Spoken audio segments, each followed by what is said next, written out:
Salutare, dragi prieteni! Din nou, a treia zi consecutivă cu vești foarte, foarte bune de pe frontul din Ucraina și nu doar, ci și din adâncurile Rusiei, acolo unde ucrainenii au reușit să dea noi lovituri asupra obiectivelor strategice ale armatei rusești.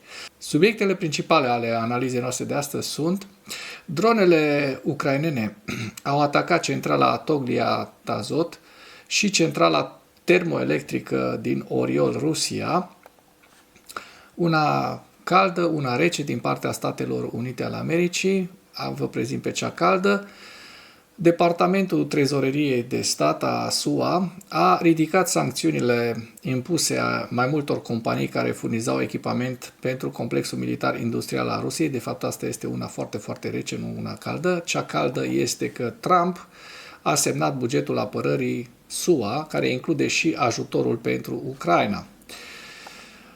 O veste foarte îmbucurătoare: Uniunea Europeană a lansat acordul, a decis să lanseze acordul de 90 de miliarde de euro pentru Ucraina. Dronele ucrainene au distrus două lansatoare S-400 rusești în regiunea Belgorod. Aceleași drone ucrainene ale SBU, Serviciului de Informații Militare al Ucrainei, au distrus mai multe lansatoare de rachete, sisteme de radar și un avion MiG-31. Iar la final vă prezint hărțile Institutului pentru Studiul Războiului, cât și cele ale Deep State.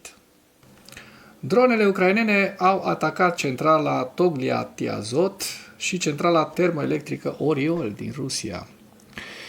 Autoritățile ruse au raportat un nou atac masiv cu drone ucrainene asupra 7 regiuni rusești. În regiunile Oriol, Rostov, au loc pene de curent, iar un incendiu face ravagii la centrala electrică Toglia Tazot, iar Ministerul Rus al Apărării, guvernatorul regiunii Oriol Andrei Klichkov și guvernatorul regiunii Rostov Yuri Slyusar pe Telegram spun că sistemele de apărare aeriană rusești ar fi interceptat și distrus 94 de drone ucrainene, 36 de drone ar fi fost doborâte deasupra regiunii Rostov, 17 deasupra Belgorod, 15 Voroneș, câte 6 deasupra regiunilor Samara și Astrahan, una deasupra Kurskului și asupra Krasnodar, 7 deasupra Mării Caspice și 5 deasupra Mării Azov. Astra, citând locuitori, a relatat că centrala termică Orel a fost atacată în regiunea Orel. Guvernatorul a confirmat parțial această informație, menționând că în Orel sunt posibile probleme cu încălzirea, electricitatea și apa caldă. Hai să vedem și iată, filmare făcută de către locuitori din Rusia. Se aud sirenele pe fundal. Da, se întâmplă și pățești în momentul în care și tu faci aceleași răutăți ucrainenilor de mai bine de 3 ani de zile. În plus, potrivit Astra, uzina Toglia Tazot, Toaz, din Toliati, regiunea Samara, este în flăcări în urma atacului. Locuitorii raportează că drumul către uzina respectivă este blocat. Și vedem de la bordul unei mașini.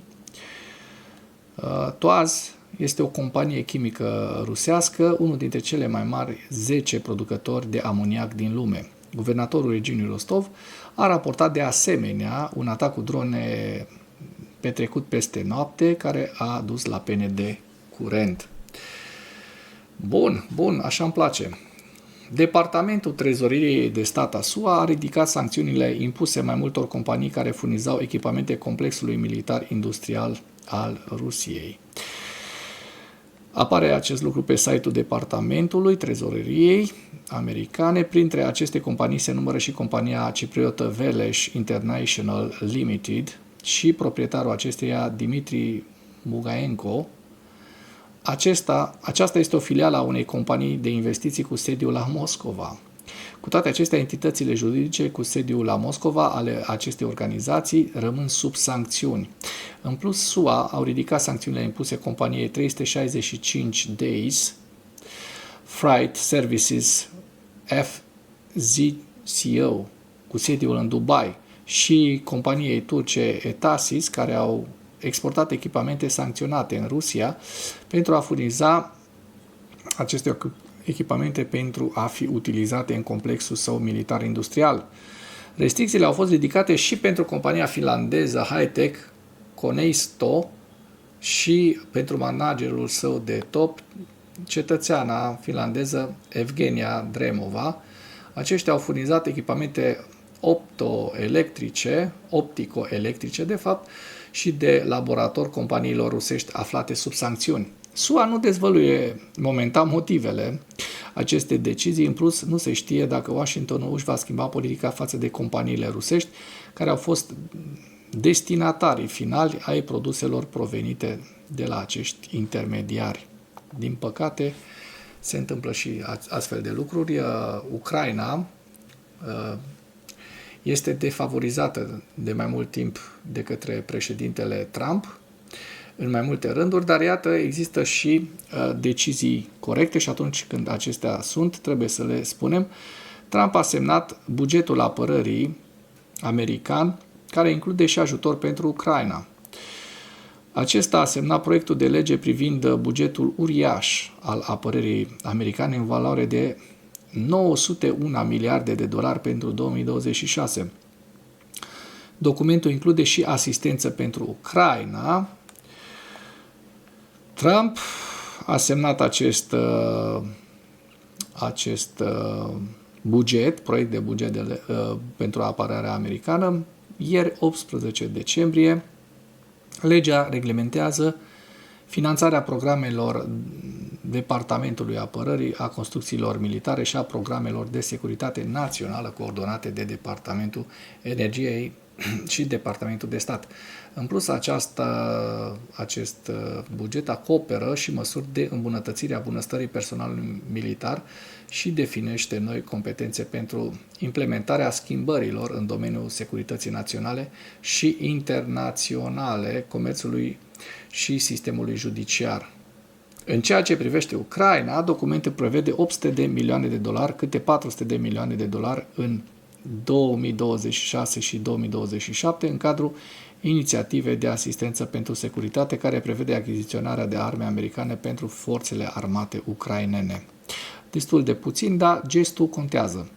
Uniunea Europeană a decis să acorde Ucrainei 90 de miliarde de euro. Iată cine finanțează Ucraina, pentru că o să sară mulți acum și o să spună ne luați banii de la gură. Nu, Ucraina este scutul Europei și mi se pare corect să nu lăsăm acest scut al Europei să cadă în mâna Rusiei, pentru că apoi rușii ar urmea să ne dea cu el așa în cap, cu scutul. Da? Dacă Ucraina cade în mâna Rusiei,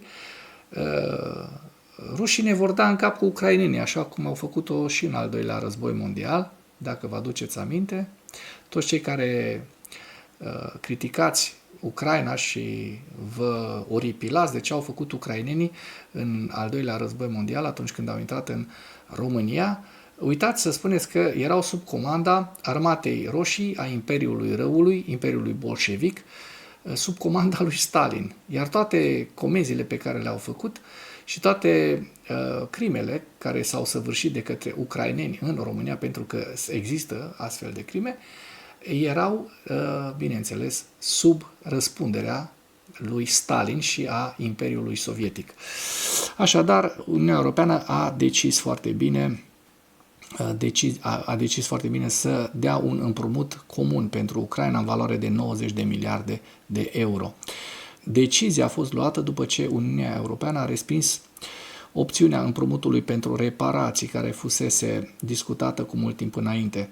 Am ajuns la un acord, decizia de a acorda Ucrainei 90 de miliarde de euro ca sprijin pentru perioada 2026-2027. Ne-am asumat un angajament și l-am îndeplinit, a declarat Antonio Costa, președintele Consiliului European. Acesta nu a specificat schema de finanțare în cauză, dar potrivit Parlamentului European, opțiunea unui împrumut comun de către Uniunea Europeană a fost aprobată. Această decizie necesită aprobare unanimă. Friedrich Merz a clarificat că fondurile vor fi folosite și pentru nevoile militare ale Kievului. Aceste fonduri sunt suficiente pentru a acoperi nevoile militare și bugetare ale Ucrainei pentru următorii 2 ani. Acesta este un semnal decisiv pentru încheierea războiului, deoarece Putin va face concesii doar atunci când își va da seama că războiul său nu îi va aduce beneficii, a declarat cancelarul german. Dronele ucrainene au distrus 2 lansatoare S-400 în regiunea Belgorod. O știre foarte, foarte bună de pe front. Aceste drone ucrainene au distrus elementele sistemelor de apărare aeriană rusești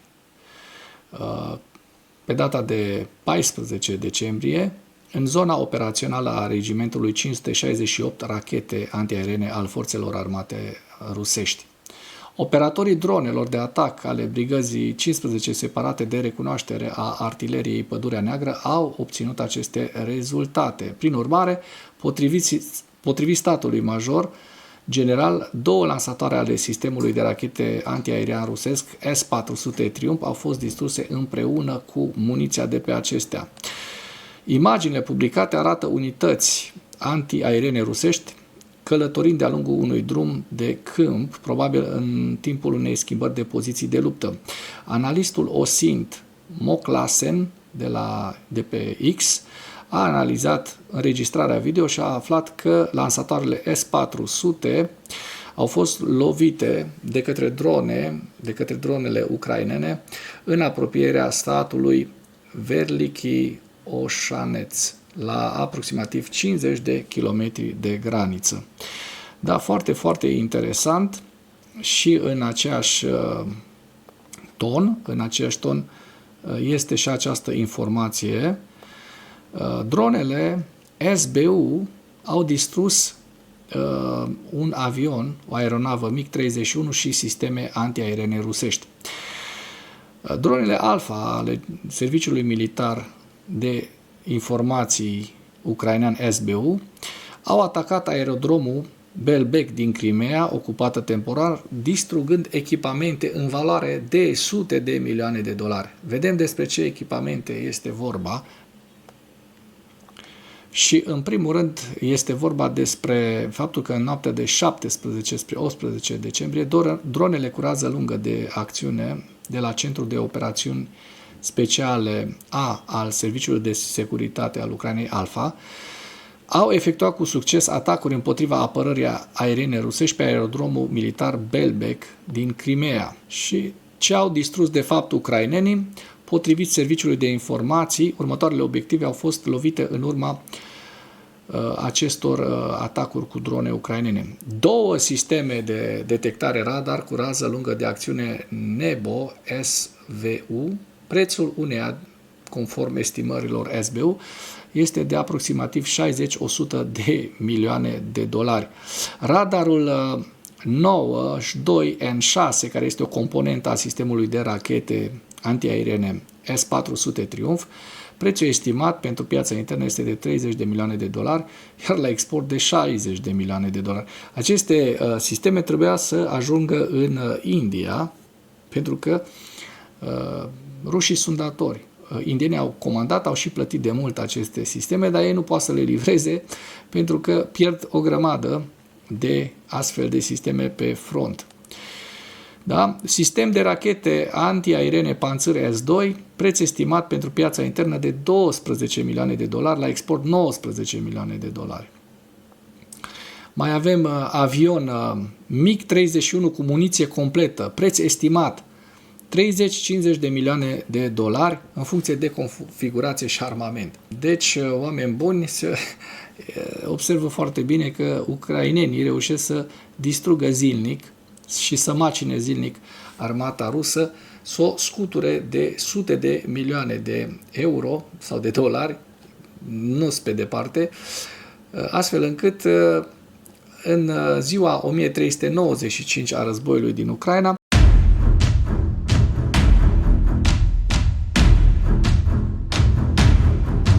rușii au mai avut pierderi destul de mari, cuantificate la 1220 de militari, un tank, 10 vehicule blindate de luptă, 18 piese de artilerie, un lansator de rachete, un avion și mai multe radare, ucrainenii reușind de asemenea să doboare 426 de drone rusești. Trecem la hărțile celor de la Deep State, să vedem dacă au existat modificări în ultimele 24 de ore. Vedem că avem deja pe data de 18 actualizate hărțile. La sud, în regiunea Herson, nu au existat modificări. Așa cum se poate observa, din păcate, pe frontul în regiunea Zaporojie, observăm că rușii au avut un avans destul de mic, un avans de, eu îl cuantific la aproximativ 1,5 km pătrați către Hulia Iopole. Mai la nord, ne interesează foarte mult Punga Pokrovskului și Dobropila. Vedem că în Punga Pokrovskului frontul se menține stabil în ultima zi, dar la nord de Pokrovsk către Dobropila vedem că rușii au reușit avansuri ocupând Nikanorivka și o zonă destul de importantă la nord-vest de Nikanorivka. Eu estimez undeva la 5 km pătrați. Da, dăm un ochi să vedem Ceasov Iar. În Ceasov Iar frontul este stabil. Nu același lucru se poate spune despre zona Sloviansk și mai precis la nord de Siversk. Se observă în această imagine un avans rusesc destul de consistent, tot așa undeva la 5 km pătrați. Hai să vedem dacă în zona Kupianskului s-au modificat. Din păcate, vedem că deja de mai bine de o săptămână, dacă trecem pe data de 12, da, sau pe 11, pe 11, exact de o săptămână de când ucrainenii au reușit această mare eliberare. O facem așa ca să se vadă foarte bine, este, zic eu, undeva la 40-50 de km pătrați. Rușii în continuare rămân, potrivit hărților celor de la Deep State, înrădăcinați în Kupiansk, nu foarte puternic, dar aceste pete, așa cum se poate observa, nu s-au schimbat, aceste pete cu roșu, nu s-au schimbat în ultimele zile. Da? Se poate observa foarte bine că nu, cei de la Deep State nu au observat modificări ale fronturilor. În regiunea Kharkiv observăm că nu au existat modificări ale fronturilor și, din câte am observat eu, nici în zona regiunii Sumă. Da? Și trecem la evaluarea campaniei militare rusești la data de 18 decembrie și avem următoarele informații principale. Putin și șeful statului major al armatei rusești, generalul Valeri Gerasimov, continuă să își demonstreze public angajamentul față de atingerea obiectivelor militare inițiale ale Rusiei, exagerând în același timp câștigurile obținute de către Rusia pe câmpul de luptă. Vorbim despre Kostiantinivka, care, așa cum se poate observa, în această hartă este în continuare în bună parte sub control ucrainean. Președintele ucrainean Volodymyr Zelensky continuă să-și semnaleze angajamentul față de negocieri, în timp ce înalți oficiali ai Kremlinului continuă să respingă public și explicit punctele semnificative ale planului de pace aflat în prezent în discuție. 3 polițiști de frontieră ruși au trecut pentru scurt timp pe teritoriul estonian pe 17 decembrie. Asta este o nouă provocare din ciclul faza 0 rusească a operațiunilor în Europa. Din data de 9 septembrie, această situație până la data de 18 decembrie 2025. Și vedem această nouă provocare. Forțele ucrainene au avansat recent în apropiere de Siversk și Pokrovsk, chiar cele rusești au avansat în apropiere de Hulia Iopole și în zona tactică Kostiantinivka-Drujivka. La final vă prezint hărțile celor de la Deep State cu axa nordică, cu regiunea Sumă, Kharkiv, Lugansk, Kupiansk, Borova-Lăman, Donetsk, Siversk, Costiantinivka, Drujivka, Dobropilea, Pokrovsk, estul Zaporojie și Herson. Și cu aceste ultime detalii închei materialul nostru de astăzi, dar nu înainte de a vă îndemna, dacă ați găsit informații utile în acest videoclip, să nu ezitați să-l distribuiți pentru a ajunge la cât mai multă lume. Mulțumesc mult!